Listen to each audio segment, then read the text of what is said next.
to the BPHXF Fitness Show. This is episode 2.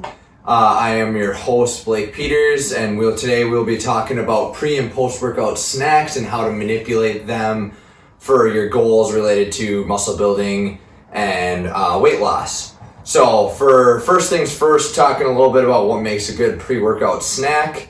Something that has probably some sugar in it, because what happens when you're working out is you're going to lower your blood sugar.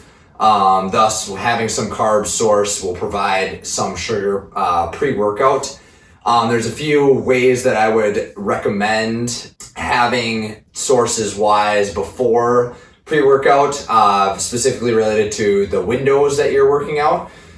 So for a 2-hour window, you don't have to necessarily worry too much about what you're eating. You can actually have meals up until then, generally something that probably digests relatively fast. Things like burritos, salads, full meals I would be a little bit weary of. But however, oatmeal, something that has, a relatively fast digesting, carb source such as oats, bread such as peanut butter and jelly. I've eaten that up until probably like an hour before a workout. But some of those things you can get away with if you have a larger window pre-workout. You can get away with eating a little bit more quantity of food. I want to specifically talk about eating in that, let's say, 30-minute to just under 2-hour window, or about 2-hour window. Especially starting out eating with something, you probably want to go a little bit lighter, especially if you're at that 2-hour window. That's where I would maybe suggest having a peanut butter and jelly sandwich. Bread doesn't necessarily matter. I generally go for whole grains just to save you on some sugars. And then I have a natural peanut butter here that also only includes 4 grams of sugar. So I try and be careful on those sugars. However, with these following ones, I generally, don't worry about that too much, because remember what tends to happen when you are working out is you're going to drop your blood sugar. So you will be using some of that blood sugar as you're working out. 2 of my main go-tos, we'll say in the hour before to 60 to 90 minutes before, would be these belvita biscuits. So for these, you get 36 grams of carbohydrates, 12 grams of sugar. So they are quite high in sugar. There's 4 biscuits per package. They are nice and light. On them, they advertise 4 hours of steady state energy. As far as ingredients, your first thing is a whole grain blend of rolled oats, rye flakes, and rich flour, which is what you want to see. Sugar comes down lower in the ingredients list, so that means that there is less of it and more of that whole grain and other better stuff that's decent for you. There's a little bit of vitamins in here, but nothing really to talk about there. It's low in protein. One of the things I kind of missed earlier was you do want something low in protein and fat. This has 8 grams of fat and 4 grams of protein, relatively low. Probably not going to mess with you too much there, but proteins and fats take longer to digest than carbs. Longer meaning probably about, that 4 to 8 hour window there. Whereas carbs are more like 1 to 2 hours. So that's why you'd want to have carbs before, plus the blood sugar effect. Say you have less than an hour, or 30 to 1 hour of time, 30 to 60 minutes of time. That is when I usually, especially for cardio training, will go for this fast digesting carb. There's 20 grams of carbohydrates. It's cholesterol for the carb source there. There's actually 0 grams of added sugar, which is good. However, like I said, you're going to be burning that sugar, so it's not as big of a deal that you're taking in some of that sugar, because you will be using it in your workout. And that's what you want pre-workout. So I use BPN's G1M Sport for most of my cardio training. A lot of times, since this supplement is like $40 for 25 servings, a little bit more on the pricey side. For clients, I generally recommend having some sort of juice, especially if you're working out early morning at that 5 to 7 a.m. time and you're not necessarily a big breakfast fan. Orange juice is usually a good go-to here. I just have Tropicana, calcium and vitamin D added there with the orange juice. 26 grams of carbs for that 8 ounce. Easy to drink, doesn't sit in your stomach. I know some people don't like the fluid sloshing around, but so that can be another thing where you might want to go into. I've also experimented around in that shorter window with a fig bar. That might be more in that 60 to 90 minutes. However, there's only 2 of these and they're pretty small in there too. These have 38 grams of carbs, 14 grams of added sugar, 5 grams of fat, 3 grams of protein. So if you're a smaller person, I would maybe suggest starting with the fig bars here. First ingredients, whole wheat flour. You do have cane sugar as the second one. And so, this is going to be a little bit probably higher in sugar and less than the belvita. But the real idea here is to not be eating something that's extremely healthy for you. That's kind of for the rest of your meals, as it is a snack. And pre-workout, you do want that blood sugar spike. Other things that could be honorable mentions here might be rice cake. However, I do use this post-workout, which I will explain as well. Like I said earlier, you want to be careful of proteins and fats. I do have an almond yogurt here. For your macros, there's 11 grams of fat, 5 grams of protein, and then 19 grams of carbs. I will usually pair that with granola. I would not recommend necessarily granola being the most healthiest option, as for, let's see, 1/4 cup, there is 100 calories, 1.5 grams of fat, you get 21 grams of carbs, and 3 grams of total sugar. This Bare Naked Triple Berry is the one that has the least amount of sugars from what I've seen in there. It's got a little bit of dried fruit in there, so it might be one of the healthier granola options. But I also use that post-workout too, which I will explain.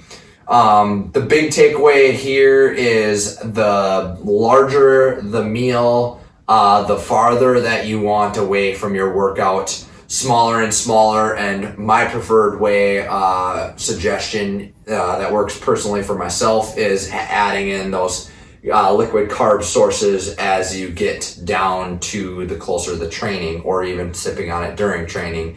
The idea is that you're going to be fighting that low blood sugar feeling, especially if you're training in the morning where you are fully metabolized. When you're training in the evening, not necessarily the biggest deal. Maybe one thing I would say is having a banana in there. That would also be a good source of carb there. Generally speaking, you probably want to be careful about those proteins. However, I've gone and I've had protein bars before pre-workout here. As this Gatorade protein bar does have 41 grams of carbs, 28 grams of sugar, there's 13 grams of fat and 20 grams of protein. So as you can tell, that probably will take a lot longer to digest than these over here, just because of that longer digesting of the fats and proteins, but also because there's a larger amount of them in there. So I think this will be a good way to segue into the post-workout, since I'm kind of already dipping in there. I will preface by saying a lot of this is going to be personal preference, and I relate to this as training the stomach, quote unquote. So certainly, like for myself, I will eat a protein bar before I work out and have no, gastrointestinal GI tract issues. However, it wouldn't be unlikely that somebody else that's not used to it might. So you want to experiment, try and be consistent with your experimenting, give it a few shots, and really see how you feel. So starting back with kind of where I was diving into some things, the idea that you want after post-workout is probably a carb source, but predominantly protein in there. So what I've done, just kind of the double dip factors here, is I've done orange juice with vanilla protein powder, mix that up post-workout, especially post-cardio when I've used a lot of carbs. That is also a good thing. Same concept there I've used is the almond yogurt and the granola. I've also added hemp hearts to it, or pumpkin seeds, which will get you a little bit more fats and proteins. And the idea is that you want a little bit more proteins to refuel your muscles. and rebuild what you broke down during your workout, but also probably fats because you most likely are having the snack to move on with your day, or maybe even having it as a meal. So getting some of those calories from fats, but also having that fat to help you stay fuller longer, as that digestion is going to be a little bit longer, is also a good idea in there. Rice cakes, generally not too much of the carbs on there, so it's like a little lower burnt or lower amount of calories, 12 grams of carbs, 1 gram of protein if you get the milk chocolate, and then 1 gram of fat. So I will usually pair this with a protein shake, maybe have 1.5 scoops to get my 30 grams of protein. I'm a bigger person, so generally I shoot for that 30 to 40 grams of protein per hit, but doesn't always get that way, especially if I'm having, my yogurt and the granola there. Another quick source I've gotten is these quick little containers of cottage cheese. For me, I like the little containers because I found that the big container doesn't, I just don't eat it if it's not portioned out for me. As it is a snack, I do have to put it in other containers to bring it with me, and on top of my meals, it just gets to be a lot. So these have been a savior for me, just to have a little bit of protein with me, 14 grams. Ideally, I wouldn't get the 4% milk fat. That's giving me another 6 grams of carbs and 4 grams of saturated fat, which is less than ideal, but there is 7 grams of carbs. And just kind of a quick tip, I usually like to look for at least 2, if not 4 to 1 carb to protein ratio for a good post-workout snack, which will be a good thing to talk about here with this Larry and Lenny's. This is a big kind of misconception because it does advertise 16 grams of protein on there. However, you have 2 servings per package, and half a cookie is 210 calories because there is 7 grams of fat, and there is 27 grams of carbohydrates for 1 portion.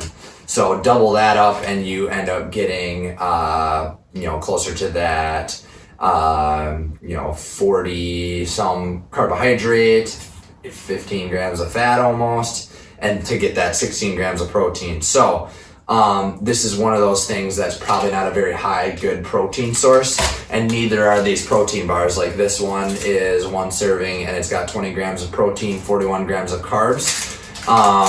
The Quest bar, so a Gatorade bar, Larry and Lenny's cookie, Quest bar, 22 grams of carbs, 21 grams of protein. So you're looking at 1-to-1 ratio for most of these. So this is where your protein powder kind of comes into play to help you reduce those carbs. So say you're on more of a, weight loss goals type of person, you really want to modify some of your carbs post-workout. I would suggest having less than that. So maybe, even if, you're going to have a bar like this 190 Quest bar isn't too bad. This Think bar isn't too bad, which I'll get to in a moment. But I would maybe shy away from the Larry and Lenny's. Versus if you're trying to muscle gain, and especially if you're a hard gainer where you burn a lot of calories, something like a full Larry and Lenny's cookie is not really all that huge. And it's something that will give you a ton of carbs back, which will help you refuel your glycogen, which is the stored glucose in your muscles that you use during exercise. So that'll provide calories and glycogen to put back into your muscles and allow that protein to come in and refuel your or rebuild up your muscles. But I find most people on the weight gain side of things need those extra calories. So you're looking at having some sort of high carb source and high protein source post workout versus somebody whose weight loss is going to be more looking for that protein, high protein source. And that's probably going to be that cottage cheese, maybe going to be some of that almond milk in there, and, or almond milk, yogurt. Almond milk in a protein shake is good too. You do, maybe a banana afterwards would also be good because you generally want some carbs to refuel some of that lost glucose / glycogen that was in the muscles that got used up and burned during exercise. Last big tip here is going to be, so with your sugars on the protein bars, this one has sugar alcohol content, 10 grams for your Think bar. I've eaten a lot of protein bars. I still eat the Gatorade Whey bars, the Quest bars, MedRx, SinFit, Optimum makes like Cake Bites, pretty much any protein bar, you name it, I've had, and through the experimentation process, I've been trying to lower my sugars depending on my training. For cardio, I generally like to, eat those sugars and they'll get burned up and reutilized anyway. But when I'm trying to be a little bit more on top of that, like physique, so weight loss goal side of things, that's when I'm a bit careful with those sugars. And sugar alcohols are better on your blood glucose levels, so they won't spike you as high, leading to possible fat gain by too much excess sugar, which gets converted into fat. So if you are going to have a protein bar and you're deciding on them, I know Cliff bars have a very high sugar content, as does this Gatorade bar here. So comparing, you got 28 grams of sugar, and there's 3 grams of sugar alcohol, whereas this one is 0 grams of sugar, in which they advertise on there 0 grams of sugar, but there is 10 grams of sugar alcohol, which is just a sugar addition, or a sugar substitute, we'll say, and that will stabilize your blood sugar levels a little bit better.